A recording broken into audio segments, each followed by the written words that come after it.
Jai Shri Ram.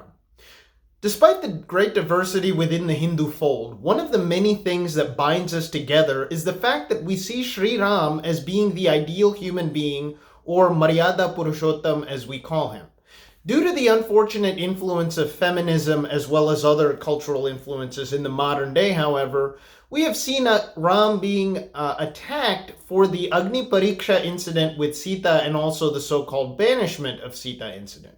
Hopefully, as informed Hindus with a good head on your shoulders, you understand why that's a ridiculous criticism. As we all know, in traditional Hindu society, the queen of the country is seen as a mother figure by the citizens.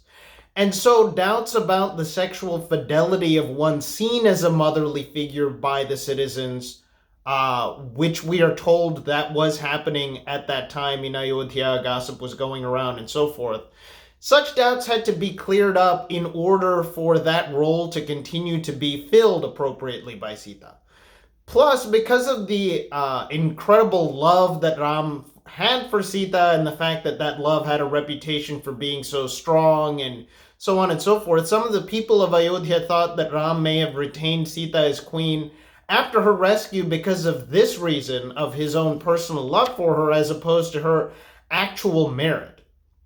And so she had to be tested in this way in order to prove herself. This is the explanation that I've heard from different gurus giving pravachans on this question or answering this question when posed to them, both Vaishnavite and non-Vaishnavite teachers. As for the subsequent episode of Ram sending Sita to Valmiki's ashram, after this incident, I've heard different reasons for why this is, either because Sita had kind of volunteered in a sense that she wanted to go stay in his ashram either when she's pregnant or when she's not pregnant. I've heard different stories on that even. There's also a story of Bhrigu Maharshi cursing Vishnu that he would have to experience separation from his wife, and that's what happens in this story. And then another story that some Rakshasa got a boon that he could not be killed until Vishnu, and as long as Vishnu and Lakshmi were together, and so they had to be separate for that reason. So there is at least, I guess, 4 different stories that I've heard just on that alone. And if you do research into this, there's many other reasons that you'll find people talking about, citing different sources, different scriptures here and there. Some are variants of the ones that I have mentioned before, and some are just totally different, just additional ones. But the much broader point with any of these stories, any of these explanations of this event, is that they are all part of a much larger scheme of things. By that I mean it's never just about one event or just about 2 events in isolation or just about Ram and Sita as individual people. There's always far more of a backstory, more background, many more characters than just Ram and Sita that are involved in why this had to happen. And this is something that's common to the stories that we find generally within Hinduism, as I'm sure you're all familiar with. If you're somehow not familiar with that, then just take a look at the Mahabharata. I mean, it's a perfect example of this kind of a theme where every single thing that happens there is preceded by so many other things that happen to different people. And, you have people over even generations that are causing something to come into fruition in the future. So back to the point. When we call Ram the Maryada Purushottam, it's because of this adherence to dharma, that he didn't just say, my ego or my emotions wanted me to keep her around, even though she really shouldn't have been kept around, or, so on and so forth. That's the reason why we see him as being so perfect. It doesn't have to do, he doesn't necessarily do anything that he might want to in a particular situation. He doesn't even do what might quote unquote seem right to modern people who are taking one event or 2 events out of context to try to judge him or to try to judge the situation. But instead, he just always does whatever a person faced with a particular situation should do in order to dharmically fulfill his responsibilities to all, and that is why we regard him as being the Maryada Purushottam. Now, there's one thing about Ram that I personally always had kind of a question or a doubt on, and it wasn't any was the actions that he did, and it's not even any of the words that he said in the Ramayana or any other account, but it was something internal to him, which is this seemingly incredibly strong attachment that he had towards Sita. This always seemed odd to me because in the Hindu tradition, any sampradaya, any darshana, any school of thought will always tell you many of the same things as far as how you're actually supposed to lead your life and what kind of values that you're supposed to hold. And they'll all teach you that you need to develop some kind of an equanimous attitude towards different things, and you should develop a sense of detachment from people in your life, sensory, pleasures, so on and so forth. But when I read the Ramayana or any other, Ramcharitmanas or any of these kinds of accounts, it really seems like Ram experienced a lot of lows of emotions, that he was very depressed over the fact that these things had happened to him and he's apart from Sita and so on and so forth. And he was so dejected at this separation.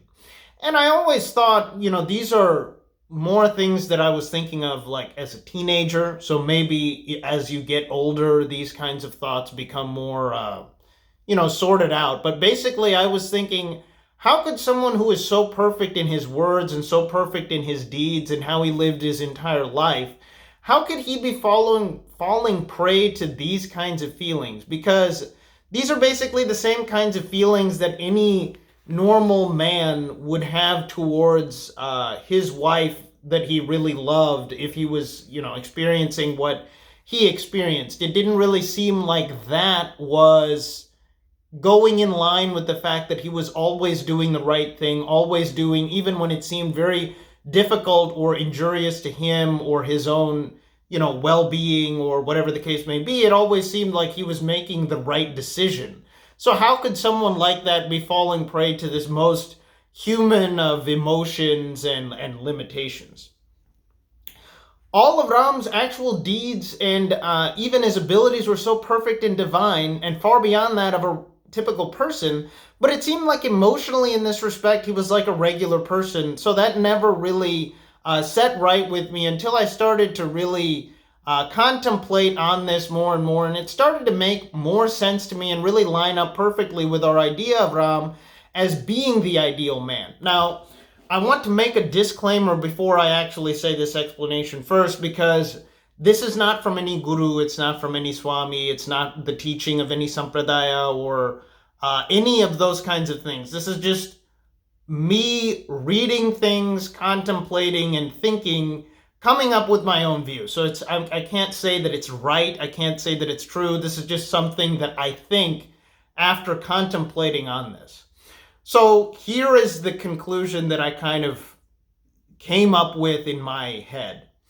Ram held these deep feelings of attachment and love and so on towards Sita because not only did he want to set an example in terms of actions and deeds, he also wanted to set an example based on the fact that even someone who holds all this deep love and attachment in their heart, all these very strong, stirring human emotions within them, even that person is supposed to do the dharmic thing and do the right thing and, basically forsake any kind of selfish goals or desires that they may have with relation to this, right? And the reason that this really made sense to me was basically two reasons. One, if someone is perfectly detached, right, it could be relatively easy for them to do the right thing, because for them, whether I do the dharmic thing or I do the adharmic thing, I'm not going to emotionally feel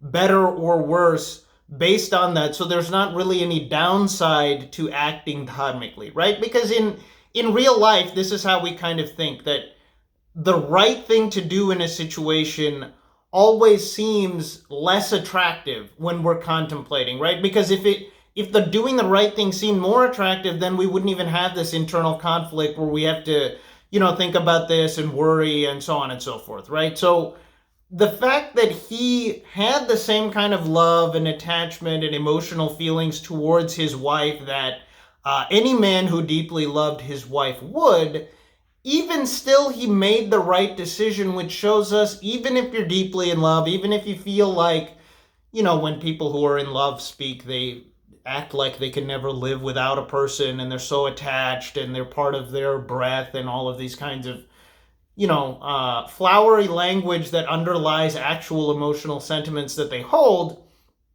Even if you feel that way, you still have the model of Ram because he wasn't detached from his wife. It's not like he looked at his wife as just being, some person that he was married to and he did all these, sanskaras and whatnot.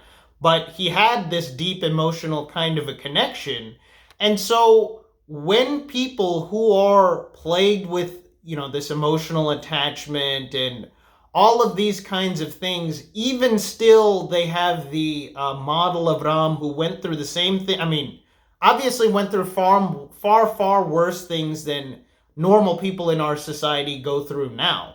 But he went through these kinds of struggles. He had, because of the fact that he took birth as a human, had many of the same limitations, especially in terms of emotions and so on, that human beings have. So in order to actually serve as the perfect model for people, not only do you have to do the right thing as he did, not only do you have to say the right thing as he did, but you also have to experience the kinds of struggles and internal conflicts that people experience, because otherwise, the natural human tendency, especially of the Hindus, is to say, oh, well, Ram can do anything. He's a god. I'm not like Ram. So I can't really expect to, hold myself to that kind of a standard, right?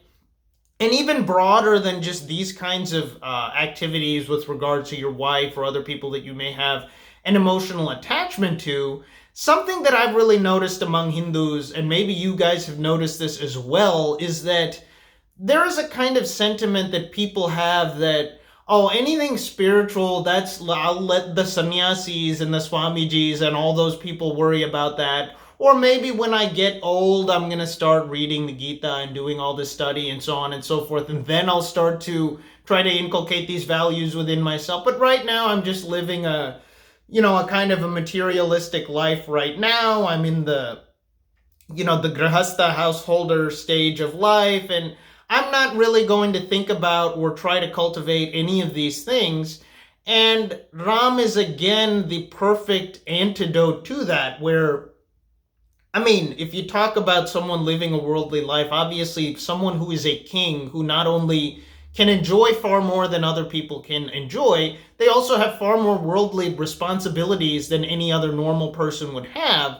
And you see that someone in that kind of a situation, experiencing the kinds of emotions that a normal person would experience, even then he's serving as the perfect example of doing the right thing dharmically, living a spiritual life, always keeping these kinds of high-minded principles in mind to dictate his behavior and how he looks out at the world. So I hope that anybody who has not really thought about this or had these same kinds of doubts, I hope that this video was beneficial to them. And if you agree with me, let me know. If you disagree with me, let me know that too in the comments. Please like, share, and subscribe. Jai Shri Ram.